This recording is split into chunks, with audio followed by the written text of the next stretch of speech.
السلام علیکم۔ آج ہم بات کر رہے ہیں لکھنؤ کے ایک بہت اہم تاریخی تعلیمی ادارے دارالعلوم ندوۃ العلماء کی۔ اس نے حال ہی میں اپنی تاسیس کے 125 سال مکمل کیے ہیں۔ جی بالکل۔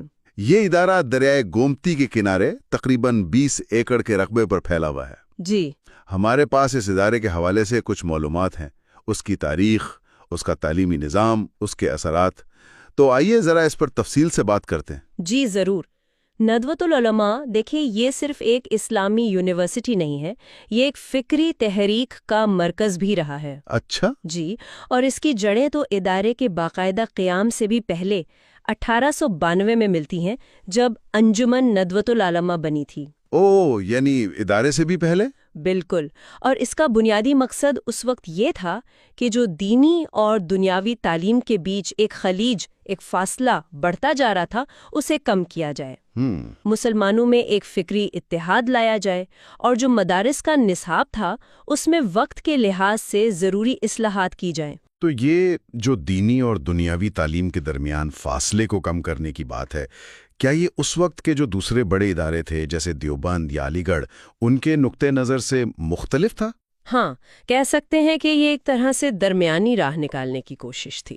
آپ دیکھیں، ایک طرف روایتی دینی تعلیم تھی، دوسری طرف مغربی طرز کی جدید تعلیم آ رہی تھی۔ صحیح۔ تو ندوہ کا ویژن یہ تھا کہ ایسے علماء، ایسے افراد تیار ہوں جو دینی علوم میں تو پختہ ہوں، گہری نظر رکھتے ہوں، لیکن ساتھ ساتھ جدید دنیا کے جو مسائل ہیں، اس کی زبان ہے، اس سے بھی واقف ہوں۔ اچھا۔ اسی لیے آپ دیکھیں گے کہ شروع سے ہی دینی علوم کے ساتھ ساتھ عربی زبان و ادب پر بہت زور دیا گیا، اور انگریزی زبان کو بھی نصاب کا حصہ بنانے پر توجہ دی گئی۔ اور اس میں علامہ شبلی نعمانی جیسے بڑے ناموں کا کردار رہا؟ جی بالکل، علامہ شبلی نعمانی اور دوسرے علماء کی کوششوں سے ہی اس کا تعلیمی معیار بلند ہوا اور یہ ویژن سامنے آیا۔ پھر بعد میں ہم دیکھتے ہیں علامہ سید سلیمان ندوی اور خاص طور پر مولانا ابو الحسن علی ندوی یعنی علی میاں صاحب جیسی شخصیات نے تو اسے ایک عالمی پہچان دی۔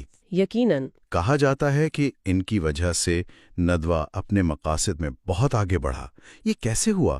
ان کا کیا خاص کردار تھا؟ دیکھیں، مولانا علی میاں ندوی رحمت اللہ علیہ کی جو قیادت تھی، اس میں ندوہ نے اسلام کو صرف ایک ماضی کی چیز نہیں بلکہ ایک زندہ تہذیب کے طور پر پیش کیا۔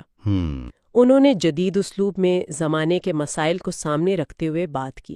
اس سے نہ صرف بر صغیر میں بلکہ پوری عرب دنیا اور مغرب میں بھی ادارے کو ایک شناخت ملی۔ ان کی فکر صرف علمی بحثوں تک نہیں تھی بلکہ اسلام کا جو عملی انسانی پیغام ہے اسے دنیا تک پہنچانا تھا۔ صحیح۔ اچھا، اب ذرا اس کے تعلیمی نظام پر بات کریں۔ وہ کیسا ہے؟ سنا ہے کئی مرحلوں پر مشتمل ہے۔ جی، اس میں بنیادی طور پر 4 مراحل ہیں۔ ایک ابتدائی مرحلہ ہے، پھر 5 سال کا ثانوی ہے، اس کے بعد 4 سالہ کلیہ ہے جو آپ سمجھ لیں گریجویشن کے برابر ہے۔ ٹھیک۔ عالیہ یعنی پوسٹ گریجویشن، اور اس عالیہ میں تخصص یعنی اسپیشلائزیشن کا بھی موقع ملتا ہے۔ اچھا، کن مضامین میں؟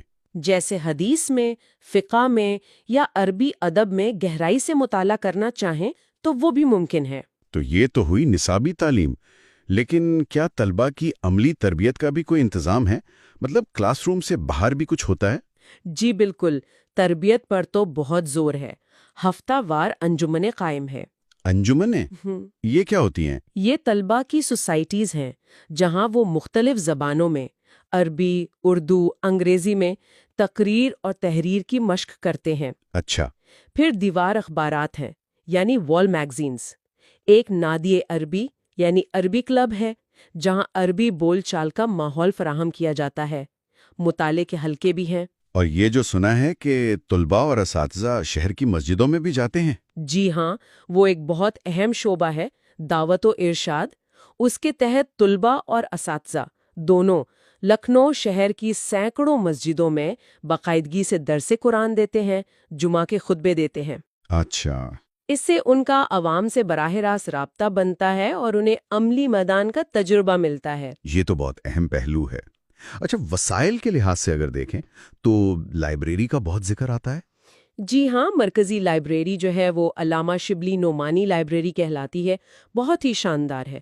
وہاں ایک طرف تو قدیم کتابیں مخطوطات تک محفوظ ہیں، ان کے تحفظ کا انتظام ہے، اور دوسری طرف جدید دور کے مطابق ڈیجیٹلائزیشن کا کام بھی ہو رہا ہے۔ مجموعی طور پر ادارے کی مختلف لائبریریوں کو ملا کر کہا جاتا ہے کہ 5 لاکھ سے زائد کتابیں موجود ہیں۔ 5 لاکھ کتابیں اور ڈیجیٹلائزیشن بھی، یہ تو واقعی ایک علمی خزانہ ہے۔ بالکل۔ اس کے علاوہ جدید سہولیات میں اور کیا کیا شامل ہے؟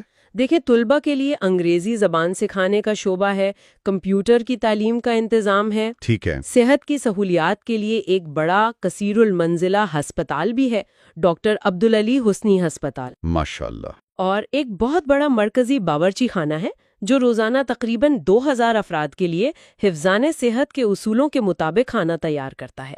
2000 افراد روزانہ؟ جی۔ اور ایک دلچسپ بات یہ ہے کہ طلباء کا وقت بچانے کے لیے ٹفن جو ہے وہ ان کے کمروں تک پہنچایا جاتا ہے۔ اچھا، یہ تو بڑا زبردست انتظام ہے۔ طلباء کا کتنا وقت بچتا ہوگا اس سے؟ جی بالکل۔ اچھا، ادارے کے علمی اثرات کی بات کریں۔ تحقیق و اشاعت کے میدان میں کیا کام ہو رہا ہے؟ کیا یہاں سے کچھ شائع بھی ہوتا ہے؟ جی ہاں، تحقیق و اشاعت کا شعبہ بھی بہت فعال ہے۔ یہاں سے 5 رسالے نکلتے ہیں، عربی میں، اردو میں، انگریزی اور ہندی میں بھی۔ 5 رسالے؟ جی، ان میں خاص طور پر عربی رسالہ البیت الاسلامی جو 1955 سے نکل رہا ہے، اور ایک اور عربی رسالہ الرائد، یہ عالم عرب میں بہت مشہور ہیں۔ اس کے علاوہ مجلس تحقیق و نشریات اسلام کے تحت اب تک 400 سے زیادہ اہم کتابیں بھی شائع ہو چکی ہیں۔ 400 کتابیں؟ تو اس کا دائرہ کار تو پھر صرف لکھنؤ تک محدود نہیں لگتا؟ نہیں، بالکل نہیں۔ اس کی اپنی شاخیں بھی ہیں ملک کے مختلف حصوں میں، اور اس سے منسلک یعنی افیلیٹڈ مدارس کی تعداد ملک بھر میں 450 سے زیادہ ہے۔ 450 مدارس؟ جی، اور ان میں مجموعی طور پر 70,000 سے زیادہ طلباء و طالبات زیر تعلیم ہیں۔ 70,000؟ جی۔ یہ تو